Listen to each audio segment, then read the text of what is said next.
Gracias, presidente. Un saludo para usted, para el vicepresidente segundo, los honorables concejales, el doctor Falcón y todo su equipo de trabajo y todas las personas que nos están acompañando en este momento en el recinto. De todas formas, hablar de el tema de recreación y deporte, eso es un tema sensible, es un tema social, es un tema de salud, es un tema que abarca, digamos, una real importancia dentro del municipio. Yo diría que antes de dar garrote hay que hacer reconocimientos. Pienso que las instituciones descentralizadas que hoy de alguna forma no se detuvieron a decir no tengo plata fue el INDER.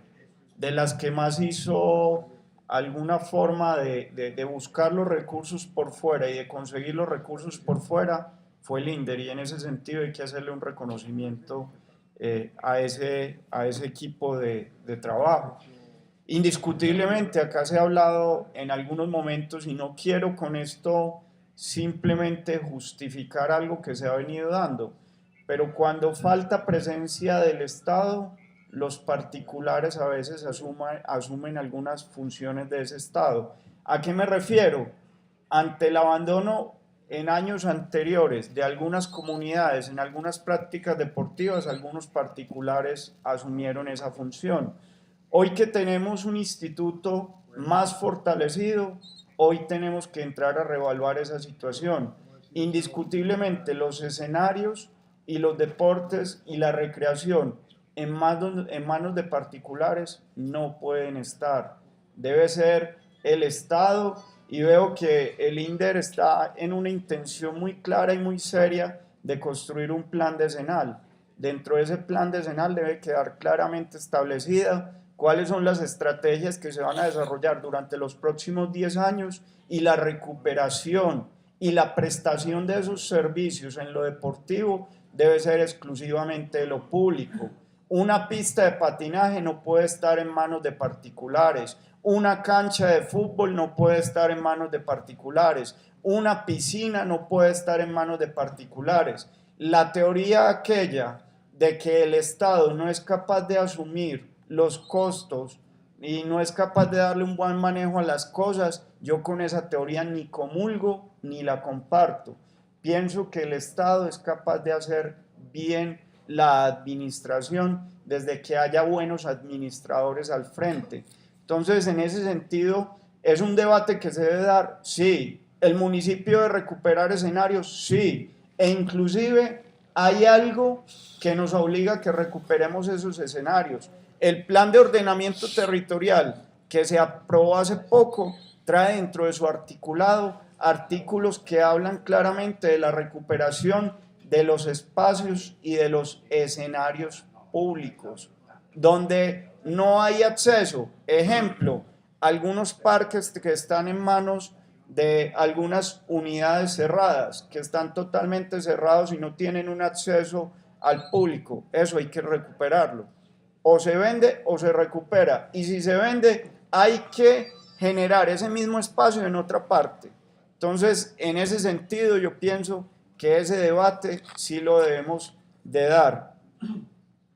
Hay un tema que de pronto no se tocó, doctor Falcón, y me interesa mucho porque además soy vecino del sector y no pienso que sea solo un proyecto de Don Jairo, pienso que es un proyecto de la municipalidad, es el tema de la cancha del Dorado.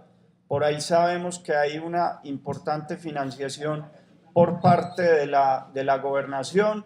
Sé que hay unos traslados presupuestales que ya se hicieron por parte de la administración, pero digamos que estamos a prácticamente 20 días de entrar en algo que se llama ley de garantías. Entramos en ley de garantías y si no se hace ese tipo de contratación, la cancha del Dorado, por lo menos en esta administración, no la veremos.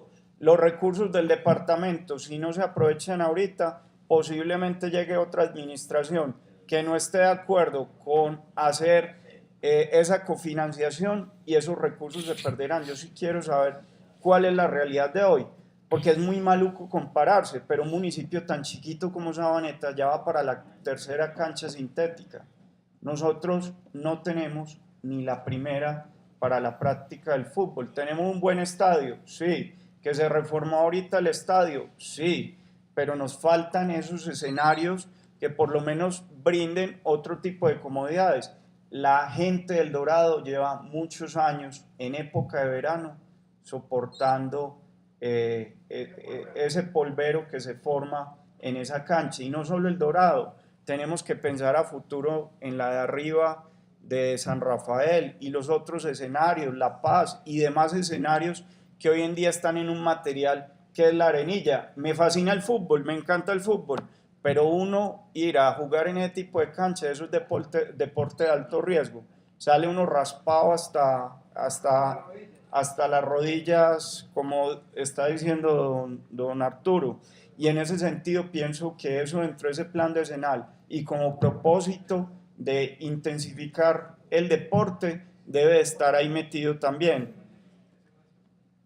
En el plan de ordenamiento territorial habríamos querido dejar mayores certezas en cuanto a equipamientos colectivos. Desafortunadamente contamos con una variante que no teníamos en cuenta y era que de pronto se hizo primero el plan de ordenamiento territorial antes que un plan de educación, antes que el plan que ahorita está proponiendo el INDER, antes que el plan de cultura y antes que una serie de planes que vienen sectorizados ahorita. Entonces, en ese momento, cuando nosotros preguntábamos, hombre, ¿en qué sitios de la ciudad debemos de establecer ese equipamiento colectivo?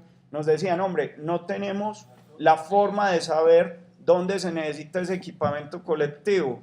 Y ahí era donde se generó un instrumento que se denominó el Plan de Equipamiento Colectivo para el municipio de Envigado. Ese instrumento quedó definido como uno de los instrumentos que hay que hacer dentro de las responsabilidades del plan de ordenamiento territorial. Doctor Falcone, esperamos que este plan decenal salga inclusive antes que ese plan de equipamiento colectivo para que sepamos cuáles son las necesidades de la ciudad. Yo diría que hoy la ciudad tiene una buena cobertura, que hay algunos escenarios que digamos están siendo aprovechados por actividades no deportivas. Ese plan de decenal debe tener en cuenta esas estrategias para que esas comunidades se apropien de esos escenarios. No es consecuente que un escenario deportivo hoy esté siendo utilizado como sitio de drogas. A mí me tocó aquí en este consejo oponerme a un sitio deportivo en una parte donde yo viví o he vivido casi toda mi vida, detrás del Colegio San Marcos, precisamente porque eso es un aeropuerto allá completo de consumo de sustancias. Y en vez de generar un escenario para los deportistas, se iba a generar era un escenario para precisamente la proliferación de la droga. Debemos de mirar dentro de todos estos planes y dentro de las estrategias como municipio, cómo logramos que verdaderamente las comunidades se apropien de esos escenarios. Es triste oír a diferentes placas deportivas en el municipio y ver que los niños no pueden disfrutar porque precisamente están teniendo otro uso. Ahí tenemos falencias y tenemos que hacer una construcción bien diferente. Definitivamente el INDER no tiene que producir plata. El INDER, la mayor ganancia que tiene que producir es la ganancia social. Y hay que enfatizar es en el sano esparcimiento, en el deporte.